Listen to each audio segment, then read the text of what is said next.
सबसे पहले तो बाबूलाल जी, आपका हमारे कार्यक्रम में बहुत बहुत स्वागत है। आपको भी धन्यवाद। और आप एक ऐसे व्यक्तित्व में शामिल हैं जिन्होंने पर्यावरण संरक्षण की दिशा में काफ़ी काम किया है और ख़ास तौर से धान की किस्मों के संरक्षण के लिए भी आप जाने जाते हैं। तो हम जानना चाहेंगे कि ये शुरुआत कैसे हुई और कैसे आप इस फील्ड में आए कि हमें किस्मों को रोकना है और अपनी जैव विविधता के संरक्षण के लिए आगे आना है। जी, ये क्या था कि मैं मुख्य रूप से साहित्यकार था। बघेली जो हमारे, जैसे हमारे मध्य प्रदेश में 4 बोलियां हैं, बघेली, बुंदेली, मालवी, निवाड़ी। तो जो हमारा क्षेत्र है, सतना का मैं हूँ, तो वो बघेली वाला क्षेत्र है, 4-5 जिलों वाला। अब तो 7 जिले हो गए, पहले 4 जिले थे। तो वहाँ ये भोपाल की माने वो कहने का मतलब कि आदिवासी लोक कला परिषद पहले कहलाती थी। तो हमसे एक काम हमको सौंपा उसने कि आप ऐसा करो कि जो यहाँ का लोक साहित्य, इसमें हमारा कुछ काम कर दो, क्योंकि मेरी अभिरुचि पहले से लोक साहित्य में थी। मेरी कविताएं बघेली की रीवा यूनिवर्सिटी के कोर्स, BA फाइनल के कोर्स में चलती हैं। तो उनको मालूम था कि मैं बघेली साहित्य पर पूरा काम करता हूँ, तो उन्होंने मुझको दायित्व सौंपा। तो मैं रीवा, सतना, सीधी, शहडोल के दूरस्थ क्षेत्रों में जाता था संकलन के लिए। मुहावरे, लोकोक्तियाँ, कहावतें, लोक कथाएँ, लोक गाथाएँ, बच्चों के खेल गीत आदि आदि। तो मैंने महसूस किया कि अधिकांश जो कहावतें हैं या लोक कथाएँ हैं, मुहावरे, लोकोक्तियाँ वो देसी अनाजों पर हैं। तो जब मैंने काम करते करते ये महसूस किया कि जब ये देसी अनाज जब न रह जाएंगे, जैसे अब मैंने देखा कि 2-4 बौनी किस्में बाहर की आ गई, जो उसके कारण हमारे देसी अनाज पूरी तरह से समाप्त होने लगे। तो हमने कहा कि इनको भी बचाना ज़रूरी है, क्योंकि देखिए कहावतें किस तरह से, जैसे हमारे यहाँ एक करगी धान होती है, उसके बाल में कांटे होते, सेंकुर होते हैं, तो उसको सुअर नहीं खाता। और नेवारी होती है तो सुअर खा लेता, उसमें कांटे नहीं होते। अब किसान ने क्या किया कि नेवारी भी बोया होगा, करगी भी बोया होगा। उसने अनुभव किया, सुअर आया, जंगली सुअर, तो उसकी नेवारी धान खा गया, करगी को नहीं खाया। तो ये जो अनुभव जनित ज्ञान उसका था, वो एक कहावत में ढल गया कि धान बोवे करगी, सुअर खाए न समधी। अर्थात तो करगी धान बोइए, न तो सुअर खाएगा न समधी। सुअर इसलिए नहीं खाएगा कि उसके सेंकुर हैं, बाल में कांटे हैं, और समधी को इसलिए नहीं खिलाया जाएगा कि लाल चावल है। समधी को तो बादशाह भोग, विष्णु भोग वगैरह खिलाया जाएगा। तो वो जो अनुभव जनित ज्ञान था वो कहा। तो अब जब करगी धान न रहेगी तो क्या उचित था हमारे काम करने का। तो इसलिए ऐसे एक सिकिया धान का है। सिकिया का चावल थोड़ा पतला होता है, सफ़ेद होता है, खाने में स्वादिष्ट होता है। अब किसी के यहाँ वर पक्ष के लोग आए थे कन्या को देखने के लिए। तो माँ बेटी थी और उसका बाप था बेटी का, 3 लोग थे घर में। तो माँ बेटी ने बढ़िया कूट छर के सिकिया धान का चावल बनाया। तो वो इतना रिश्तेदारों को भाग गया कि पूरा का पूरा चावल उनने खा लिया, माँ बेटी को कुछ नहीं बचा। तो लीजिए कहावत बन गई कि धान बोवे सिकिया, महतारी खाए न बिटिया।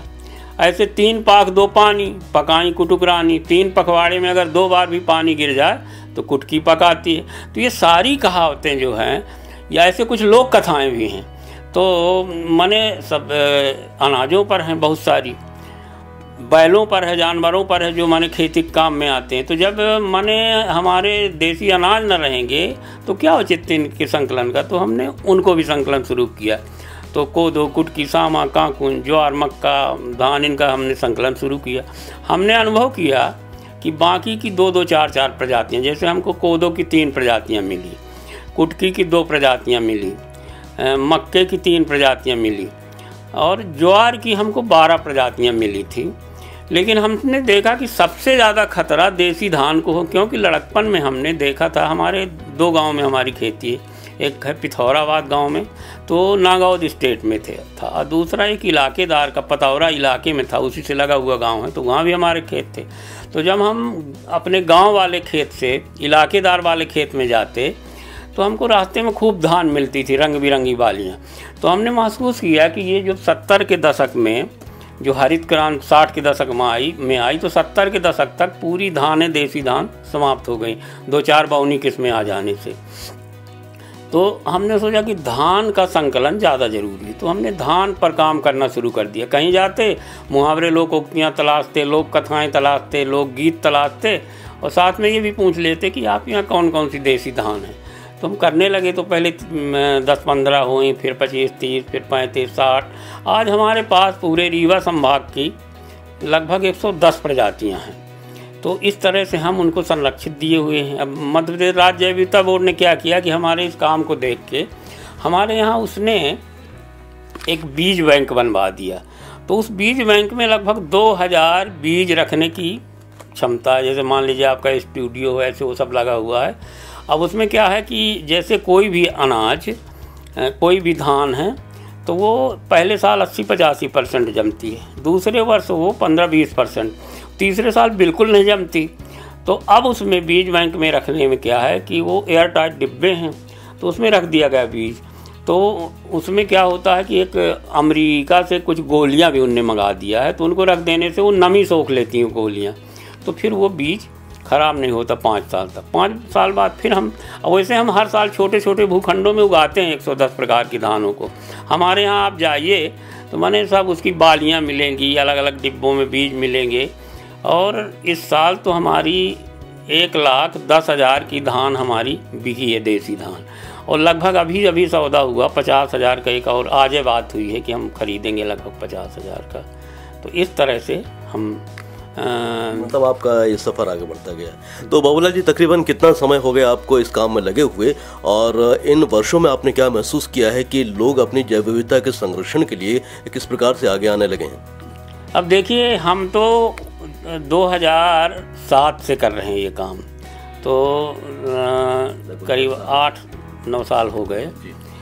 लेकिन अब जैव विविधता बोर्ड ने कुछ हमको सहयोग किया इसमें, तो हम और किसानों को यहाँ उगवाते हैं। जैसे इस साल हमने 10 किसानों को चुना है जिनके खेतों में उगवाएंगे, और उनकी पूरी धान, उसमें हम अच्छी धानें चुना। एक तिलसान है जो सुगंधित धान है, एक दिलबक्सा है। तो ये सुगंधित धान है, इनका अच्छा बाज़ार मूल्य है। तो हम 10 किसानों को देंगे वो धान, और उनको अभी कुछ मदद भी कर देंगे। बाद में क्या करेंगे कि वो 25 रुपये किलो पूरी उनकी हम धान खरीद लेंगे, और उसको भोपाल में यहाँ जैव विविधता बोर्ड एक दुकान लिया है, तो उसमें वो 12 महीने रखा जाएगा उसका चावल बिकता रहेगा। इससे क्या होगा कि भोपाल वासियों को बढ़िया सुगंधित देसी जैविक चावल मिलेगा। हमारा उन किसानों के साथ शर्त है, क्योंकि हम बाज़ार मूल्य से, सरकारी मूल्य से 1.5 आपको लाभ दे रहे हैं, तो आप उसको जैविक उगाएंगे और देसी उगाएंगे जो हम धान दे रहे हैं। उनको हम ट्रेनिंग भी देंगे, मिडागास्कर पद्धति कैसे लगाई जाती है इस तरह की ट्रेनिंग देंगे, जैविक खाद कैसे बनाई जाती, जीवामृत कैसे बनाया जाता है ये भी ट्रेनिंग देंगे। तो ये सब हम करवाएंगे, उगवाएंगे। तो ये हमने, मतलब आप पहले की अपेक्षा ये महसूस कर रहे हैं कि आपने जिस बात का पीड़ा उठाया है उसको लोग समझ रहे हैं, उसको तवज्जो दे रहे हैं, सम्मान दे रहे हैं। जैसे हमने वो बोने के लिए उनको बीज दे दिया, उनने बीज डाल भी दिया। अब लास्ट जुलाई तक वो लग जाएगा अधिकतम, या उसके बाद उसके पहले कुछ तो हो गया। अब ये सब करेंगे, उनको आगे बढ़ाएंगे कि लोग जैविक ये देसी अनाज उगाएं। देसी अनाज में ये विशेषता है कि ये हमारे यहाँ के जलवायु में हज़ारों साल से रचा बसा है। तो ये कम वर्षा में पक जाता है, ओस में पक जाता है, सूखा सहने की इसमें क्षमता है, और ये रोगों से लड़ने की क्षमता इसने अपने शरीर में इस तरह का विकसित कर लिया है। और ये जो विदेशी जैसे अनाज, जैसे मान लीजिए हमारी करगी धान है तो वो 120 दिन में पकती है, और जो बाहर से आई है IR 36, IR 64 120 दिन में भी पकती है, माने 4 महीने में। अब इसमें दोनों में क्या अंतर होता है कि हम अगर 1 जुलाई को नेवारी और IR 36 बो दें तो दोनों 27-28 अक्टूबर को पक जाएंगे 120 दिन में। लेकिन हम अगर 1 अगस्त को बोएं नेवारी और IR 36 तो हमारी नेवारी के ऊपर ऋतु का प्रभाव पड़ेगा, क्योंकि ये ऋतु के साथ वो जुड़ गई है यहाँ की। तो वो 90 दिन में पक जाएगी दूसरी वाली, और दोनों लगभग 2-4 दिन के अंतराल में साथ ही साथ पक जाएंगी। लेकिन जो IR 36 हम 1 महीना पीछे बोएंगे, 1 अगस्त को बोएंगे, तो वो फिर 1 महीना लेगी पकने में, 1 महीना पीछे जाएगी, वो नवंबर लास्ट में पकेगी। तब तक हमारे क्षेत्र में ठंडी आ जाती है, तो उसमें के दाने कुछ काले पड़ जाएंगे। वो 3-4 अतिरिक्त सिंचाई ले लेगी तब तक, तो वो जल संकट का कारण बनेगा। उसमें चूहे लग जाएंगे तो वो कुछ उसमें भी नुकसान होगा। तो इस तरह से जो हमारी देसी हैं वो पारिस्थितिकी में पूरी तरह यहाँ से रची बसी हैं, और जो बाहरी आई हैं इनको भी हज़ारों साल लगेंगे यहाँ के पारिस्थितिकी में रचते बसते। इसलिए हमारी देसी चीज़ें उपयुक्त हैं।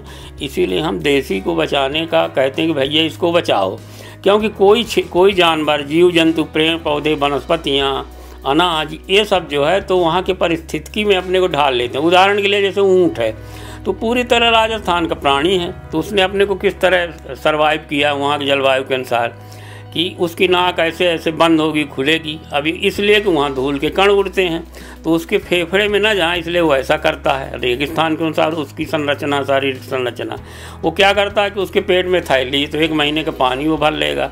उसके कुबड़ में चर्बी है, तो 1 महीना भोजन न दिया जाए तो वो आपूर्ति करती रहेगी। उसका पैर काफ़ी ऊंचे होते हैं, इसलिए कि ज़मीन, तपी ज़मीन उसके पेट में आँच ना आए। उसके इतने पैर, एक हाथ पैर इतने मजबूत होते हैं कि वो तपी रेत में चलता रहे तो कुछ फ़र्क पड़ने वाला नहीं।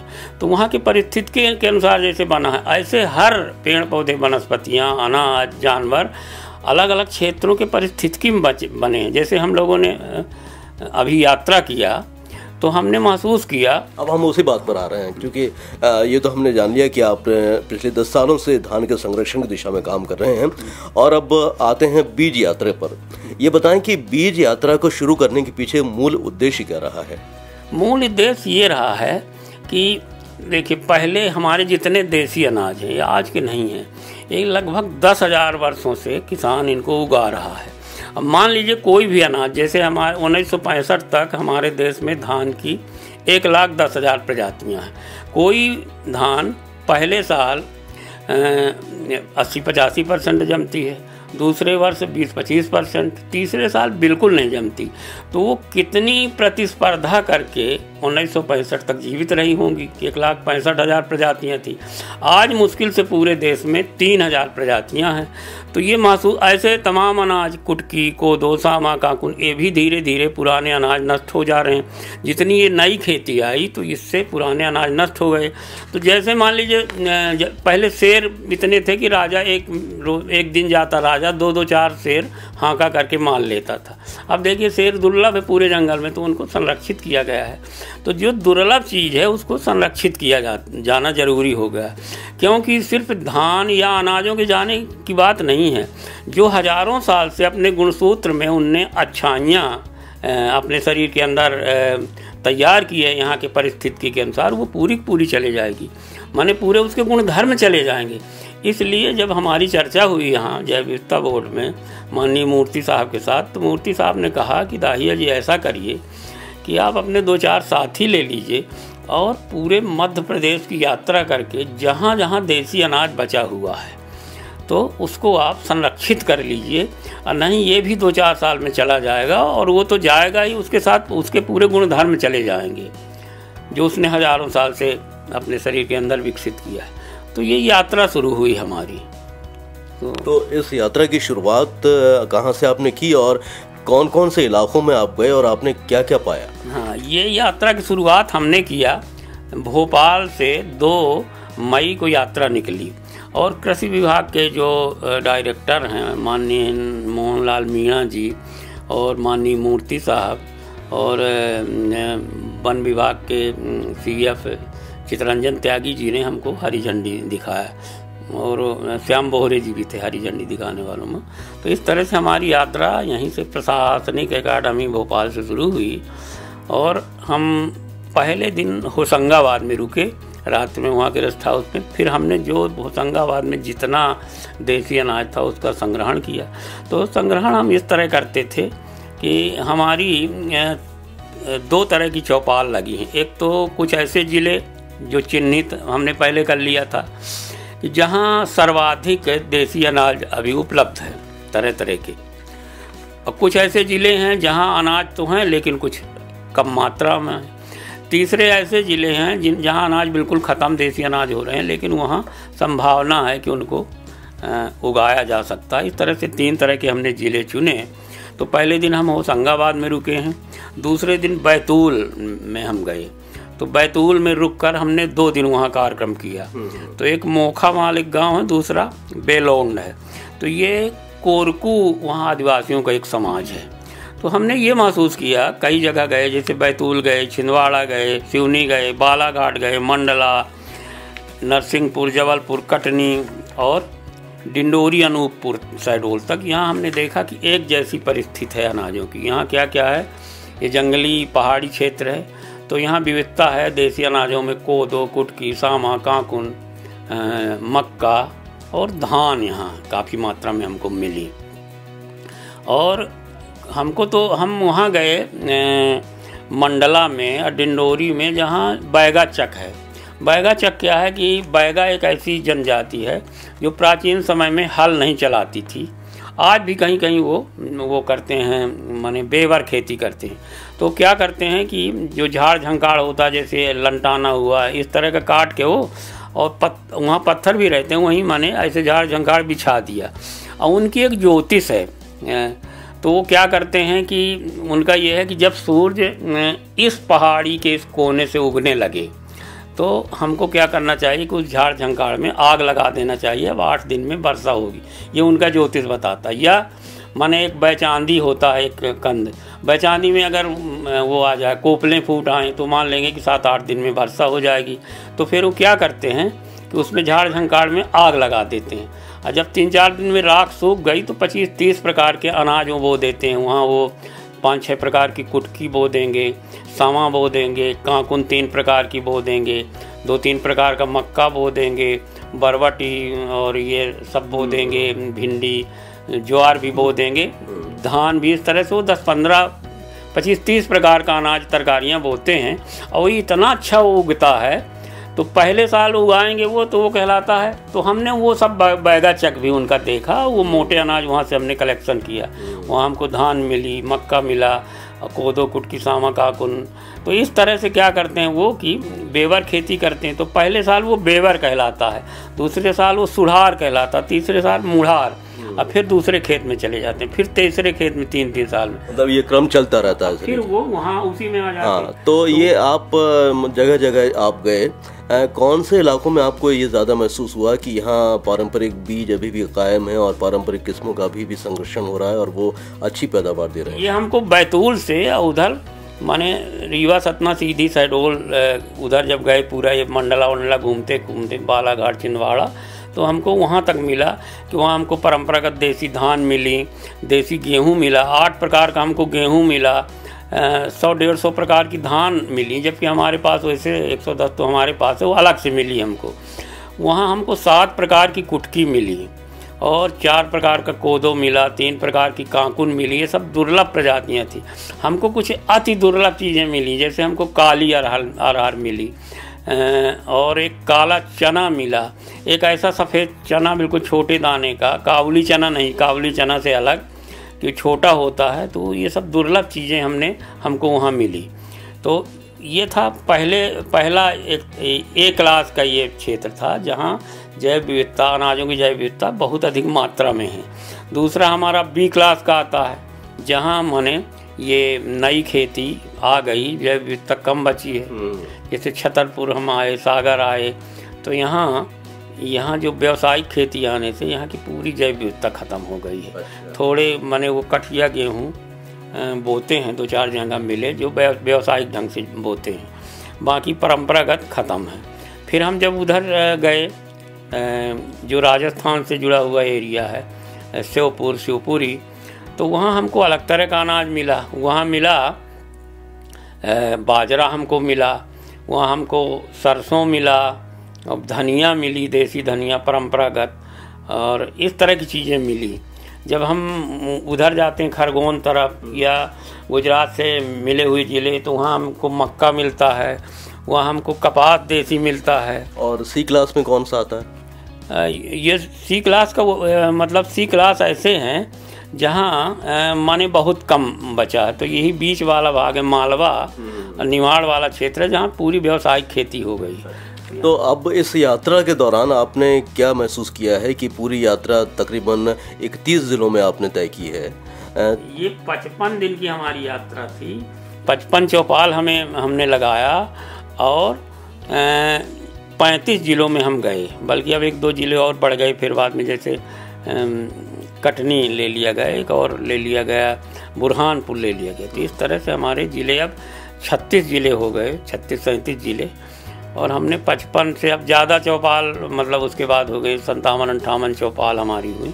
तो एक दिन में एक चौपाल हम करते हैं, क्योंकि उसमें बहुत बड़ा काम हमको करना पड़ता है। पहले हम बीजों को लेंगे, एक एक व्यक्ति का नाम लिखेंगे और उसमें चिट लगाएंगे कि अमुक व्यक्ति ने अमुक लिया, तो उसमें 2-3 घंटे लग जाते हैं। हम लोग 6 बजे चौपाल लगाते हैं, क्योंकि बहुत गर्मी पड़ती थी। तो 10 बजे माने 9 बजे तक वहाँ रहते थे। फिर आके हमारे साथी 1 बजे तक कंप्यूटर में उसको फीडिंग करते थे पूरा, कि किसने क्या दिया, वर्गीकरण करते थे हर चीज़ों का और पूरा लिखते थे। इस तरह हम लोग, एक हमारी ज़िंदगी पूरी बड़ी मज़ेदार और यायावर की ज़िंदगी थी। अब जैसे हमने देखा ना, हम रेस्ट हाउस में कहीं ठहरते, 20 साल पहले का रेस्ट हाउस बना है, उस समय पानी था, अब पानी नहीं है।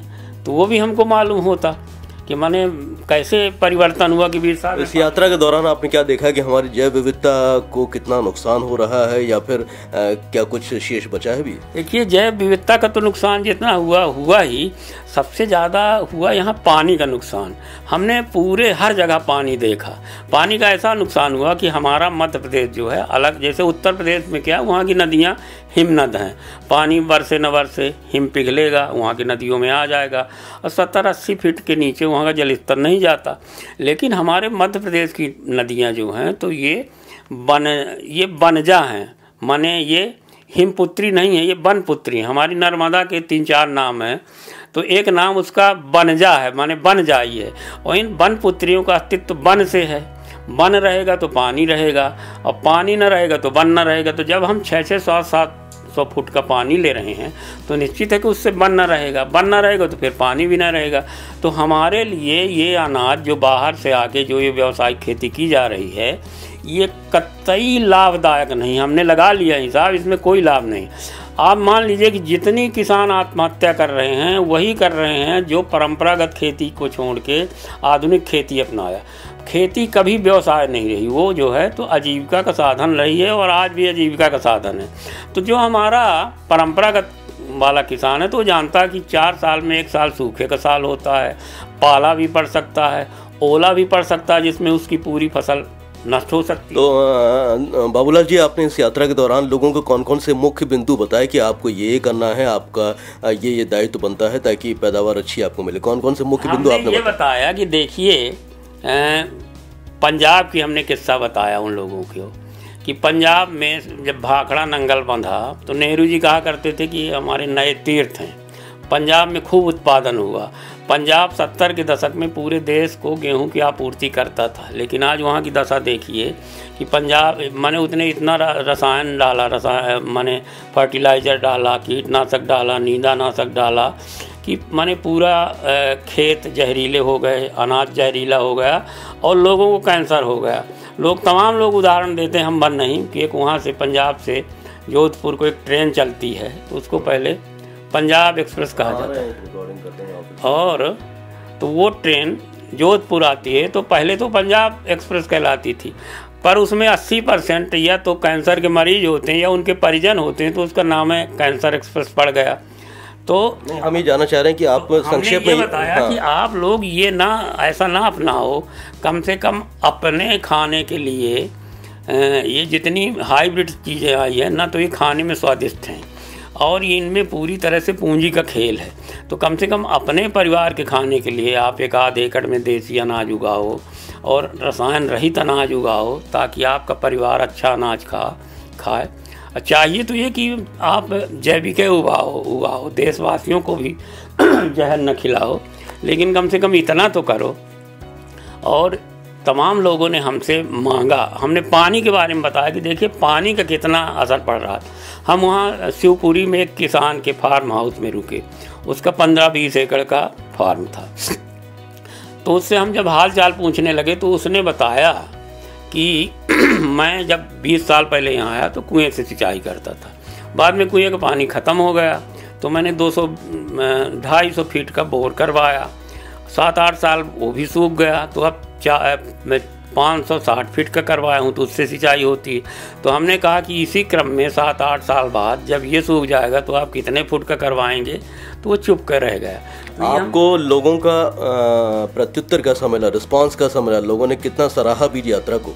बीज यात्रा को हर जगह लोगों ने स्वागत किया, सराहा। जो हम लोगों ने उनके सामने तर्क रखे, हमने पूरे वैज्ञानिक तर्क रखे, उसमें कृषि विभाग के अधिकारी आते थे, वन विभाग के अधिकारी आते थे, किसान आते थे, सब लोग आते थे, और पूरे हम लोग उसमें वैज्ञानिक तर्क रखते थे।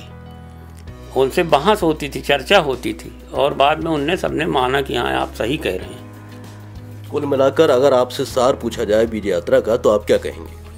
सार यही है कि इसका जब हमारा जैसे बीज हम कलेक्ट कर रहे हैं, इसको व्यापक पैमाने पर अलग अलग क्षेत्रों में जहाँ से उठाया है उसी क्षेत्र में उगवा कर हम इसको व्यापक पैमाने पर तैयार करेंगे बीज, और जिन किसानों ने हमसे मांगा है उनको ये बीज हम देंगे भी। तो ये आपने तकरीबन 36-37 ज़िलों में बीज यात्रा का पड़ाव तय किया।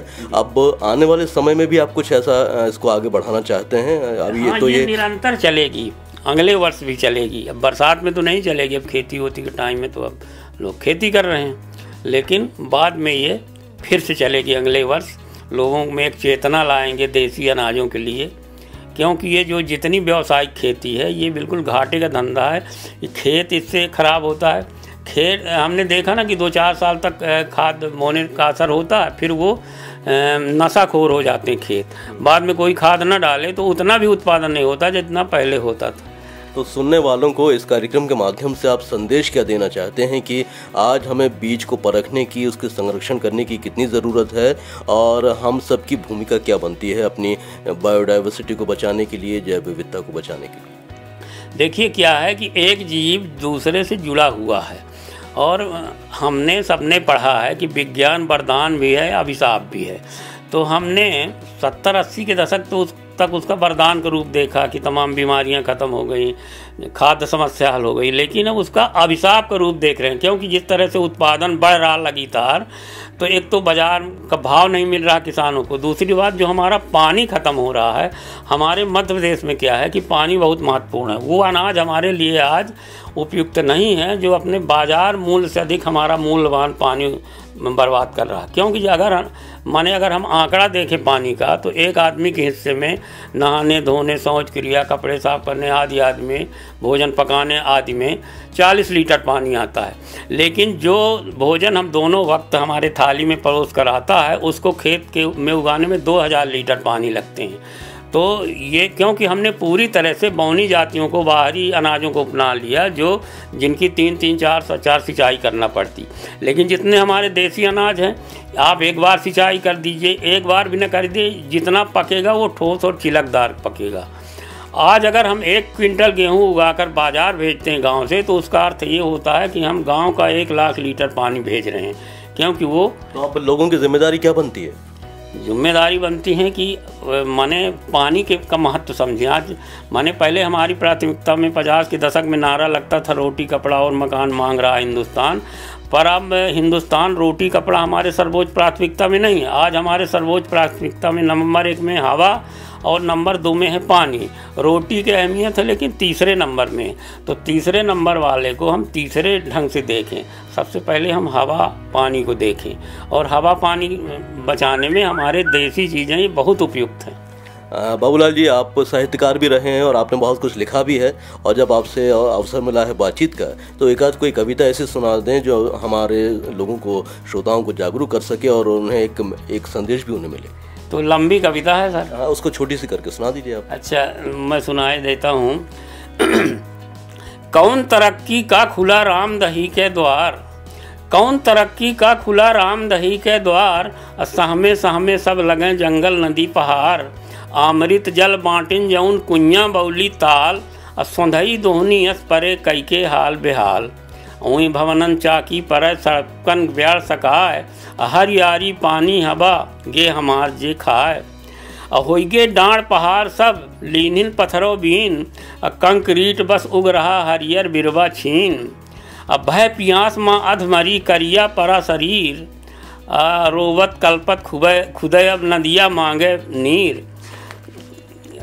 1 मिनट।